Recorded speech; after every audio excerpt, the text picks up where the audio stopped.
Bonjour à vous tous. Plaisir d'être parmi vous pour ce festival international Silverico. La Martinique, les Antilles est très largement représentée et nous avons le plaisir d'avoir parmi nous plusieurs acteurs sociaux. Tout d'abord, M. Christian Berthuis, président du directoire OVE Caraïbes, président directeur général d'OVE. Plaisir d'avoir avec nous Madame Aubanvuri, Michaëlle Aubanvuri, directrice générale de Les Ailes des Anges. Plaisir d'avoir avec nous Madame Thibault, qui est la directrice du territoire santé de Saint-Martin. Donc, pour ceux ou celles qui ne connaissent pas Saint-Martin, c'est une belle opportunité. Plaisir d'avoir avec nous Monsieur Jeanville, Alain Jeanville, qui est un ancien directeur de caisse de sécurité sociale, qui est en même temps consultant en gérontologie dans le monde médico-social et qui aussi, je dirais, qui a produit plusieurs articles dans la presse concernant l'économie des personnes âgées, on dira. Et puis nous avons aussi la chance d'avoir avec nous Alexandre, qui est un de nos spécialistes en termes de communication. Sans plus tarder, Monsieur Berthuis, je vous laisse la parole pour nous dire deux mots. Merci. Très bien, merci beaucoup Franz Rémy, qui a en charge l'animation de ce temps d'échange et de discussion. Alors, nous sommes très heureux de nous retrouver parmi vous pour vous faire partager les belles initiatives que nous portons sur les territoires des Caraïbes. Vous le constaterez parce que tout à l'heure, vous allez nous rendre visite sur notre espace, sur le salon, juste derrière la scène.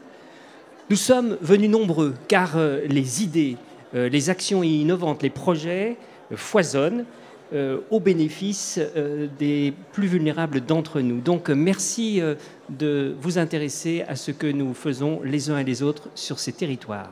Tout de suite, je vous redonne la parole, monsieur l'animateur Franz. Très bien, merci. Bonjour Alain.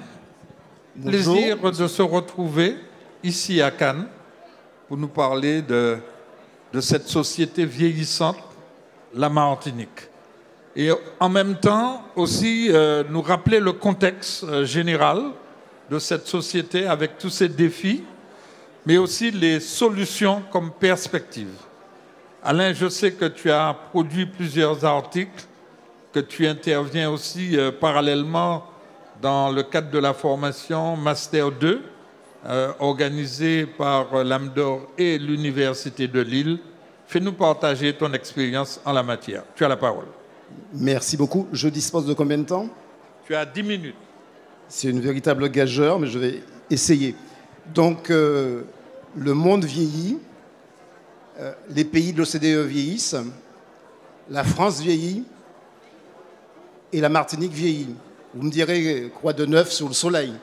Sauf que, petite particularité, les Antilles, d'une façon générale, Martinique, Guadeloupe, vieillissent beaucoup plus vite, et je vous donnerai quelques chiffres, pas beaucoup pour illustrer cela, et aussi un autre phénomène se dépeuple depuis quelques années du fait de l'immigration très forte de nos jeunes. Donc, je disais donc que la Martinique vieillit, et pour illustrer cela, je donnais 3 dates historiques, 1960, 2020, 2040, en comparant les moins de 20 ans et les plus de 60 ans. En 1960, la Martinique, les Antilles, nous étions des régions jeunes. Les moins de 20 ans représentaient plus de 50%, 51,6%, là où en France hexagonale, ils représentaient les jeunes 32%, les moins de 20 ans. Et de l'autre côté de l'échelle, les plus de 60 ans, en France hexagonale, on était à 16%, et la Martinique ne comptait à l'époque que 7,3% de plus de 60 ans. En 2020, donc aujourd'hui, nous sommes à peu près, nous avons rattrapé, nous sommes au même niveau que la France hexagonale, à savoir que les moins de 20 ans représentent 23% en France hexagonale. En France hexagonale, à la Martinique, on a 23,8%, et les plus de 60 ans, 26 et 27%, quasiment les mêmes chiffres. En revanche, dès 2030, donc dans 10 ans, avec un phénomène accentué en 2040, les moins de 20 ans vont passer à la Martinique à 20%, lorsqu'en France, on sera à 22%. Les plus de 60 ans seront de 31% en France hexagonale, et c'est ça le fait vraiment nouveau. En Martinique, les plus de 60 ans représenteront à peu près 40%. Vous voyez qu'en l'espace de 60 ans, 1960-2020, une évolution assez notable. Alors, une autre clé de lecture pour illustrer ça, c'est les plus de 75 ans qui représentent aujourd'hui à peu près 11% et qui en 2030 représenteront plus de 15%. Alors, qu'est-ce qui explique ces phénomènes-là? Donc, c'est une baisse de la natalité, de la fécondité. Nous avons un taux de fécondité qui se rapproche de la moyenne nationale. Et on a aussi l'augmentation de l'espérance de vie, et ça, c'est plutôt une bonne nouvelle. Et c'est l'arrivée aussi à l'âge de la retraite des générations dites du baby-boom. Et je le rappelais aussi, c'est le phénomène de l'immigration de nos jeunes, plus de 3000 personnes en moyenne par an, ce qui est une véritable hémorragie. Alors les conséquences, vous en doutez bien, c'est des impacts sur le plan sociétal.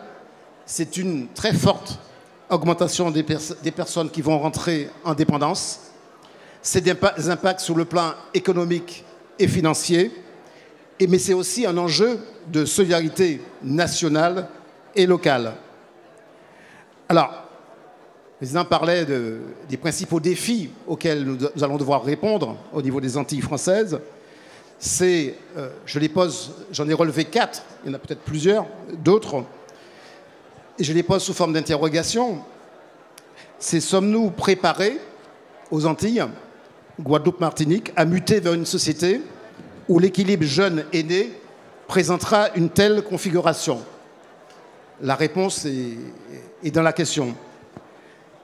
L'autre défi qui me semble colossal, c'est comment rattraper les retards pris dans les politiques publiques, qu'elles soient nationales ou locales. Troisième défi qui me semble tout aussi important, c'est comment accompagner économiquement les secteurs impactés. Et dernier défi, mais peut-être le plus important à mon sens, c'est quelle offre de services à destination des 25 650 personnes dépendantes à l'horizon 2030, dont 5 880, pratiquement 6 000 en dépendance sévère. Alors, pour conclure cette première partie, simplement rappeler, mais je suis sûr que vous êtes intimement convaincus, que le grand âge n'est pas un fléau pour notre collectivité, mais une réalité qu'il convient de prendre en compte avec volontarisme, lucidité, pour transformer, on l'évoquait tout à l'heure, une contrainte en opportunité. Alors, juste 2 mots sur la dimension socio-économique. Il faut savoir que nos aînés, que ce soit au niveau de la Martinique ou de la Guadeloupe, sont très peu dans les institutions. 2,6% contre 9,5% en France hexagonale. Et 91% de nos aînés vivent à domicile contre 80% en France hexagonale. Et là aussi, c'est une donnée importante. 80% vivent seuls dans des maisons individuelles, pas toujours adaptées, avec des faibles ressources. Alors, cela est dû, et je n'ai pas le temps de développer, à une certaine sociologie de la famille qui veut que les aidants familiaux prennent en charge une grosse partie de cette solidarité familiale. Mais dans la situation socio-économique, il y a aussi une dimension qui est importante, c'est l'extrême précarité de nos aînés. 20% de nos retraités bénéficient de l'APSPA, qu'on appelle plus communément le minimum vieillesse, contre 4% en France hexagonale. 90% des retraités aux Antilles françaises vivent avec une retraite moyenne autour de 700 € par mois. 50% de cette population des retraités vivent au-dessus du seuil de pauvreté. Et un phénomène qui nous est propre également, en dépit de tous ces handicaps-là, mais peut-être qu'il y a une corrélation entre les deux, c'est que nous rentrons en dépendance plus vite que la moyenne nationale. La moyenne nationale d'entrée en EHPAD, c'est autour de 85 ans. En EHPAD, chez nous, c'est autour de 83 ans. Et c'est lié à quoi? C'est lié à des pathologies particulières qui ont des prévalences chez nous, comme le diabète, comme l'hypertension. Et c'est là que le programme de prévention prend toute sa place. Autre phénomène également, il y a des partenaires de la Silver Economy sur le potentiel. Il y a plus de 20 140 personnes de plus de 60 ans qui sont en dépendance en 2020, dont 2694 en dépendance sévère. Et bien, ce chiffre, je le rappelais, sera de 25 650 personnes en 2030 pour 5 880 personnes en dépendance sévère. Alors même que nous avons une offre qui est insuffisante, 3 fois inférieure à la moyenne nationale. Nous avons un taux d'équipement qui est aussi inférieur, que ce soit à domicile, que ce soit en soins infirmiers. 13 pour 1000 chez nous contre 21 pour 1000 en France hexagonale. En structure collective, nous disposons que de 1600 places pour 35 établissements. Et voilà. Et 84% des bénéficiaires de l'APA vivent à domicile. Alors vous voyez bien que cette situation que je viens d'évoquer n'est pas à la hauteur et pour être qualifiée d'inégalitaire, puisque compte tenu du montant important, du nombre important de personnes âgées en situation précaire, c'est un pilotage politique décevant, un manque de vision stratégique et une programmation opérationnelle qui est très en deçà des besoins.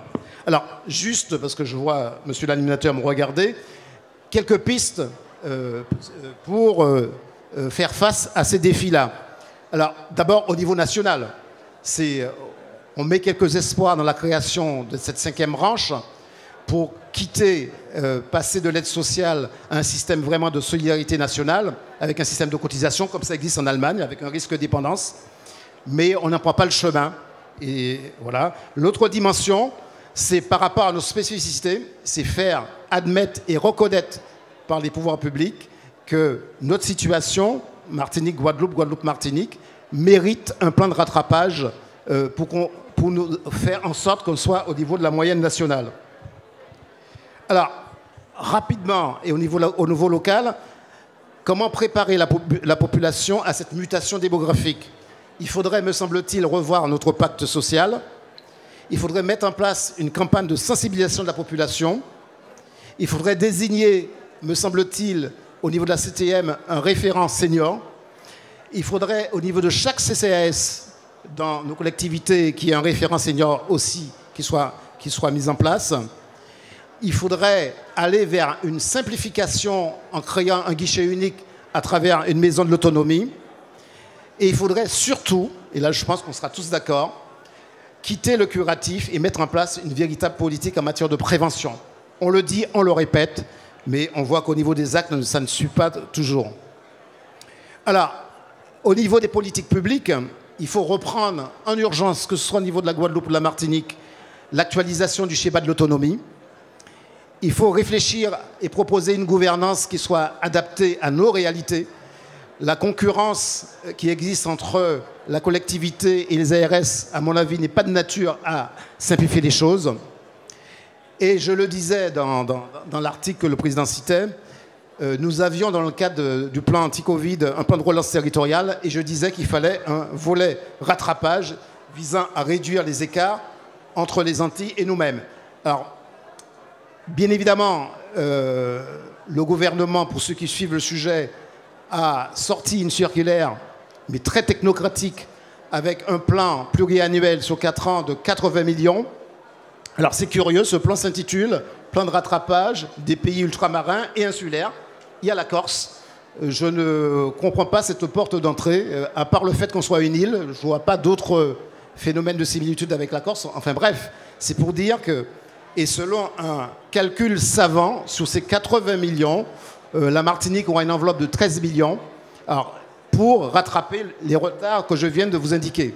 Ce n'est pas très sérieux et surtout que les acteurs locaux n'ont pas été embarqués dans ce plan, dans la réflexion préalable à ce plan de rattrapage.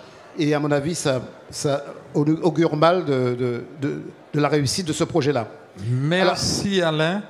Pour terminer, est-ce que cela représente un enjeu économique, le vieillissement de notre population? Bien évidemment, et ça permettra de faire la transition avec les acteurs qui interviendront tout à l'heure. Je disais, et je rappelais le chiffre que 80% de nos aînés vivent à domicile. Donc on n'a pas à prendre de virage domiciliaire. Ça existe. En revanche, tout l'enjeu est de dire quel domicile. Parce que bien souvent, ce sont des logements, je le rappelais, qui ne sont pas adaptés. Donc il y a un vaste plan de remise à nouveau de locaux à faire. Ça pourrait effectivement faire travailler le secteur de BTP.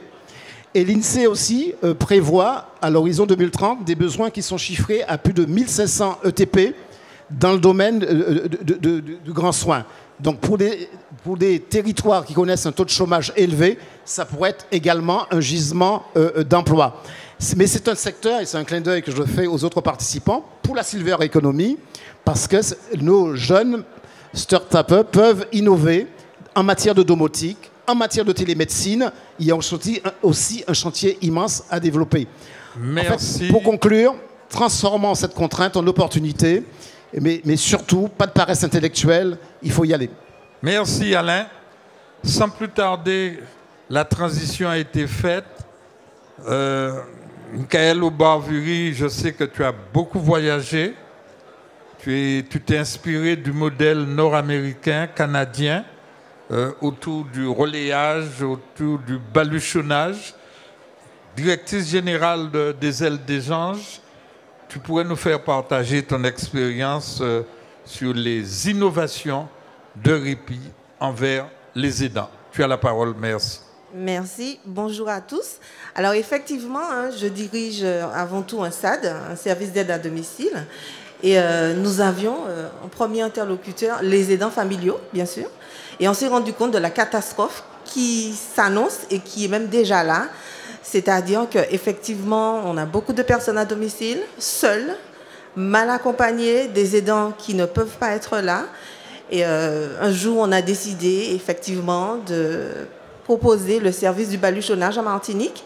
Mais comme on ne pouvait pas, puisque nous sommes français, le baluchonnage québécois, c'est 7 jours, 6 nuits d'affilée par la même personne. Donc la loi française ne le permettait pas. Donc on a antillanisé notre proposition de baluchonnage en proposant du répit de nuit à domicile. Donc c'est-à-dire que souvent vous avez des familles ou des aidants qui travaillent en journée et le soir, s'occuper de maman, papa, Alzheimer, c'est pas évident parce que souvent ils dorment pas. Et donc, on a proposé de prendre ce relais-là en semaine. Donc, du lundi au vendredi, nous intervenions de 18h à 6h la nuit. Après, on nous a demandé, effectivement, un week-end, une semaine, un mois. On y a pallié. Et en 2019, nous avons participé à la candidature du relayage, donc le pendant du baluchonnage québécois. Et nous avons été retenus. Et dès aujourd'hui, nous proposons le relayage 7 jours, 6 nuits en Martinique. Ensuite, nous nous sommes aussi rendus compte que les places d'EHPAD, comme dit M. Jeanville, il n'y en a pas beaucoup. Et puis surtout, après une étude, les personnes de notre territoire, Guadeloupe, Martinique, ne veulent pas aller en EHPAD. Donc on a proposé des maisons de colocation seniors, mais à la mode aussi antillaise, c'est-à-dire que vous avez... Tout le monde s'en va, les jeunes s'en vont, beaucoup travaillent en métropole et vous avez des générations avec des maisons vides, il n'y a personne, où le parent se retrouve tout seul. Donc on a proposé qu'au lieu de rester vide, on fait venir 2 ou 3 personnes et on s'occupe de tout le monde, du propriétaire et des personnes qu'on a ajoutées dans cette maison. Donc chaque personne a sa chambre individuelle décorée à son goût, bien sûr, avec ses repères. Et nous, tout ce qui est en commun, c'est la cuisine, la salle de vie. Et ensuite, on propose des animations. Donc, on fait de l'habitat inclusif, en fait, avec des animations partagées, une vie partagée, mais surtout une prise en charge optimale, parce que ce sont maximum 3 à 4 personnes avec une équipe de jour et de nuit, 24 heures sur 24. Ensuite, nous avons aussi voulu intégrer ces maisons à la vie du quartier, à la vie de la commune. Donc, on va proposer des animations, on va acheter le pain à la boulangerie avec la personne âgée. Donc, ça lui fait sortir, ça lui fait intégrer la vie du quartier ou de la ville. On a aussi ce qu'on appelle aux Antilles, alors je vais le dire en créole, le loto-pain. Alors, c'est la voiture qui distribue le pain dans les petits quartiers. Et là aussi, nos personnes âgées vont chercher le pain avec l'auxiliaire de vie. Ensuite, nous avons aussi ajouté une dimension pour les personnes en situation de handicap. On n'y avait pas pensé, mais on avait eu la demande. Et en fait, dans nos maisons de colocation, nous avons aussi des personnes en situation de handicap. Et puis, il faut savoir que les aidants se retrouvent démunis. C'est-à-dire, quand on leur dit « ma maman a la maladie d'Alzheimer » ou autre chose, au quotidien, ça fait quoi? Donc, on a proposé des petits causés. Alors, c'est des causeries, on appelle ça en créole causés, où les aidants familiaux viennent discuter de leurs problèmes avec une assistante sociale, une psychologue, un gériatre, un sociologue. Et on apprend ensemble comment s'occuper de nos parents. Et quand on n'est pas là, parce qu'on doit être en métropole, comment il faut faire. Et puis, depuis peu, nous sommes en partenariat avec OVE Caraïbes, qui nous a permis aussi d'avoir une autre dimension, puisque nous sommes rentrés avec eux dans la communauté 360. Donc, la communauté 360, pour aller vite, c'est une communauté, vous avez une urgence, vous ne savez pas comment faire, vous êtes aidant, votre maman est malade, mais vous vivez en métropole, il faut partir. Nous répondons avec OVE Caraïbes à cette urgence. Et à ce jour, nous l'avons fait depuis le 15 août, nous répondons à une urgence où nous avons une dame qui est en situation de handicap, sa maman hospitalisée, il n'y avait plus personne, et nous faisons du relayage depuis le 15 août. Donc en fait, c'est une dimension enfin, comme il disait, M. Jeanville, c'est même pas une dimension, on est obligé de répondre à une attente en innovant, en mettant en place des idées locales, en s'inspirant bien sûr du national, mais on est obligé de les mettre à notre sauce. Pourquoi? Parce que ce n'est pas la même façon de voir les choses, c'est vraiment du domicile, les gens veulent rester chez eux, donc il faut proposer des solutions à domicile, de relayage, d'aide aux aidants, de prise en charge, innover en fait dans tout ce qu'on fait. C'est ce qu'on a fait avec les Ailes des Anges. Vraiment proposer aux gens plusieurs services. On peut être là la nuit, on peut être là une semaine, on peut être là un week-end, on peut proposer une urgence, on peut proposer de parler, on peut aider. Et ensuite on peut aussi accompagner en EHPAD parce que ça reste aussi une solution pour notre territoire. Merci, voilà. Merci du baluchonnage à l'antianisation de ce service. Alors, Chantal Thibault, tu vas nous faire partager ton expérience du bien vieillir à Saint-Martin. Bonjour à tous, à toutes et à tous. Chantal Thibault, je vais vous parler des territoires des îles du Nord qui regroupent Saint-Barthélemy et Saint-Martin. Donc, un petit peu plus loin que la Martinique et la Guadeloupe. Donc, je suis la directrice et la coordinatrice d'une structure où on fait essentiellement de la prévention et de l'éducation thérapeutique. On a oublié un petit peu la dimension de l'éducation thérapeutique dans le cadre du bien vieillir, parce que nous avons nos personnes âgées sur nos territoires qui sont atteintes de pathologies chroniques, diabète, obésité et hypertension. Et donc, nous avons mis en place pour eux des ateliers, les accompagnant, les aidant à comprendre leur pathologie. Ce sont des ateliers qui sont également en binôme avec des aidants familiaux, lorsqu'il y en a, et des ateliers qui leur permettent d'appréhender le stress qu'ils ont dans j'ai envie de dire, cette pyramide qui est dans l'autre versant, la versant descendante. Donc, des ateliers dans la socio-esthétique pour travailler l'estime de soi, des ateliers au niveau de la nutrition, l'alimentation dans le cadre du vieillissement. La personne âgée, on sait, perd quelques facultés, parce que je suis quand même de profession, je suis infirmière. Ensuite, l'activité physique. L'activité physique, pas l'activité sportive, l'activité physique qu'on va travailler tout ce qui est chute, tout ce qui est au niveau musculaire avec la personne âgée. Et on a vu qu'il y avait un engouement. Il faut juste rappeler un petit peu nos territoires des îles du Nord. Il ne faut pas oublier, nous sommes au mois de septembre. Il y a 5 ans, nous avons été frappés par un ouragan, on a appelé Irma, qui a détruit beaucoup d'infrastructures. Nous n'avons pas une EHPAD aussi affriolante, aussi... j'ai envie de dire bien structurée au niveau architectural comme la Martinique ou la Guadeloupe. Nous avons une toute petite structure et donc là nous sommes en train de mettre en place notre nouvelle EHPAD, notre nouveau pôle médico-social. Et progressivement. Mais non, on ne peut pas attendre que ça se construise. Les personnes âgées, c'est dans notre culture, veulent rester au domicile.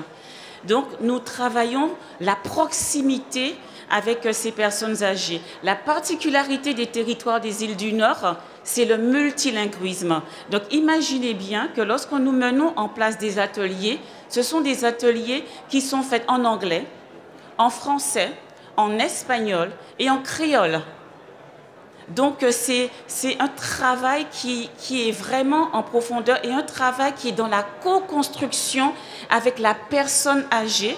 Si elle peut travailler cela avec nous, alors avec l'aidant familial. C'est très important de travailler avec une personne âgée. On parle beaucoup de ses repères au niveau mobilier, j'ai envie de dire, mais son repère au niveau culturel. C'est très, très important et on ne peut pas dire que voilà, on met en place des activités comme ci, comme ça, alors que cette personne âgée a un passé qui ne répond pas à ça, mais un passé qui dit tout simplement, eh bien, j'ai envie de faire ça. Donc, on doit travailler, on doit faire avec. Voilà. Donc, je vous remercie. Merci Chantal Thibault, qui vient de nous faire voyager dans les îles, mais surtout dans le multilinguisme du bien vieillir. Il ne nous reste plus que 3 minutes à Christian Berthuis, le directeur général de la Fondation OVE, qui nous permet d'être ici. Vas-y. Très bien, merci. Merci en tous les cas de ces témoignages précieux qui viennent de vous être présentés. Alain Jeanville nous a rappelé le contexte particulier du vieillissement des populations antillaises, avec aussi un phénomène qui se double du départ des plus jeunes. Nous retiendrons les perspectives qui sont qu'en 2040, la population des moins de 20 ans représentera 20%, quand celle des plus de 60 ans représentera 40%. Vous avez noté, Alain, aussi les défis aujourd'hui sur lesquels nous avons à travailler, à savoir se préparer à cette évolution démographique, rattraper le retard, l'accompagnement économique nécessaire et puis la nouvelle offre de services qu'il nous faut proposer. Les perspectives que vous avez présentées, je serais tenté de dire tout un programme. Transformons les contraintes en opportunités, avez-vous dit. Et puis, Michael Verbury, vous avez présenté les initiatives déployées avec le service Les Ailes des Anges, si bien nommé, et avec les innovations dont j'indiquais tout à l'heure, puisqu'il s'agit de relayage, des maisons en colocation, de l'habitat inclusif que vous avez développé et qui fonctionne au bénéfice des populations. Chantal Thibault, Saint-Martin, vous avez sensibilisé avec les actions de prévention et d'éducation thérapeutique qui sont développées avec l'association Saint-Martin Santé que vous avez créée. Je profite pour saluer, puisque nous devons terminer, Alexandre Doubel qui est à nos côtés. Merci Alexandre. Et puis une pensée aussi pour nos amis d'OVE Caraïbes qui sont sur place, notamment notre directeur général, Karl Paulin. Merci beaucoup Franz Rémy de ce moment passé en votre compagnie.